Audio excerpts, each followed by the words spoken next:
daog sa imo maayo nga plano para sa amon kabuhi. Kabay nga masulod namon ang imo paghalad sang gugma. Kag kami mangin misyonero sang paghiliusa sa kalibutan. Amen.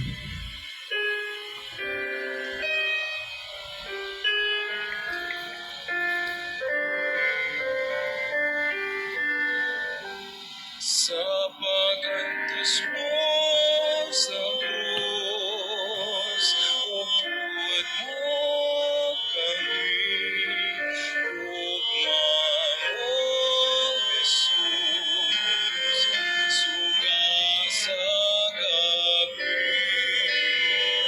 Ang pagsam mo kaplas, pinahalat sa mo. Tulong mo, Jesus, pamatian mo.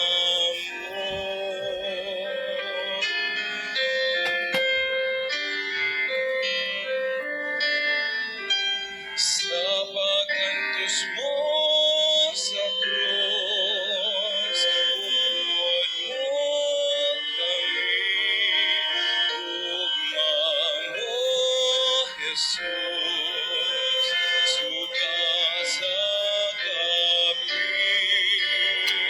Ang taksa mo kaplas, pinahalat sa mon.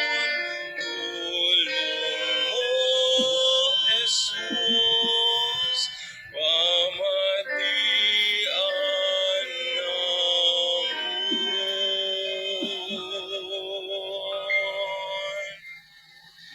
sa ngalan sa ating pinalanggang Arsobispo Most Reverend Pidifil Villones at sa Commission on Social Communications sa Archdiocese of Haro, nagapasalamat kita sa tanang mga nagbuylog at nagbulig sa pagpatigayon sining 7 palabras sa ating media partners sa Haro Cathedral, sa papanguna ni Father Jobert Guillen, Father Reeve Suguan, Father James Haba, sa mga seminarista sa St. Vincent Ferrer Seminary, kay Father Paul Patrick Alipaw, Father Mark Cormigoso, Father Bong Villarisa, sa aton nga mga sharers, kay Monsignor Jomari Delgado, sa aton mga performers, Reverend Redan Tabat, Reverend John Philip Gomban, sa aton SOCOM staff, Haro Cathedral Media Team, kag sa aton technical team sa pagpanguna ni Cesar Kadaguman. Sa inyo tanan, madamo gid nga salamat kag maayong hapon. Di nagatapos sa aton 7 palabras.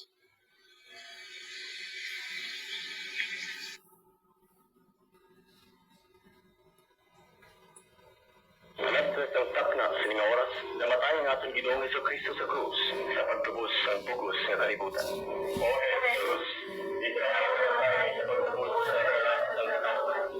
Ikaw ang ginitahan sa kaluwi, at ang ikaw sa kalitan. O Tuhan sa kaluwi, lihukan sa pagtubos ang bugos ng kalibutan sa imong tama.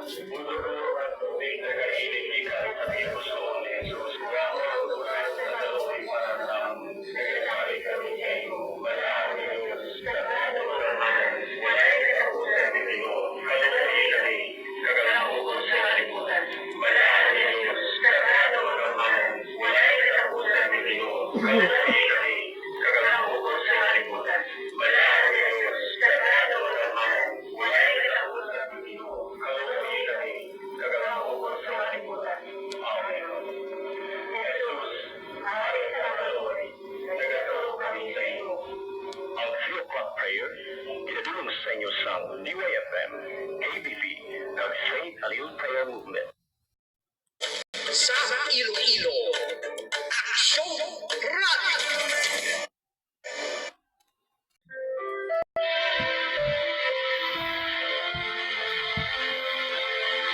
Nag-abot na kita sa pagtakop sa isa ka mga nga adlaw magpabagkaw kita nga may manaya-naya kag panigpagwa kusog.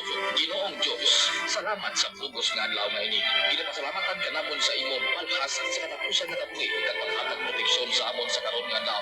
Patawaron mo kami sa amon kasalanan kag ubayan sa pagsapagsa kagabay nga imong buksan ang amon pusoon sa pagpatawaray kag paghangparay.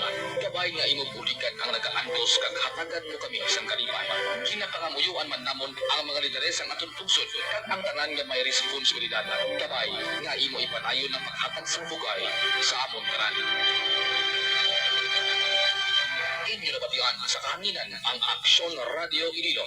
Ang Aksyon Radio isa ka commercial radio station sa syudad sang Iloilo na ginaparagiyahan sang MBC Manila Broadcasting Company kag transmitter nga nahamtang sa Nabitasan na Pas, Iloilo City. Ang istasyon sang Aksyon Radio sa Carlos Uy Building, 3rd floor sang Uy Marketing Fire Pro kag sa tubang sang Marina Restaurant. Ang Aksyon Radio katapos ang kapisanan ng mga broadcaster ng Pilipinas. Ang Aksyon Radio pamatian sa kahanginan sa kapasagod nga 10,000 watts kagyara sa 720 kHz sa release 1 sang inyo mga radio kag nagapangalagan bagi sa license number DSD 1074-91 naging hatag sa National Telecommunications Commission. Ang Aksyon Radio pamatian sa kahanginan santo sa broadcasting ethics kag labaw tanan para sa pungsudnon nga interes. Mapatian sa kahanginan ang Aksyon Radio bagi sa amon mga personnel na lisensyado sang National Telecommunications Commission. Engineering Manager, AM/FM Operation Engineer Tony Caro Valdez, Chief Technician Jose Rolly Pabilio, upod man ang mga first class radio operators sa Rafi Di Tablan, Jordi Burkan, Bim Aventino, kag Wilman Malondon. Ladies and gentlemen, the Philippine National Anthem.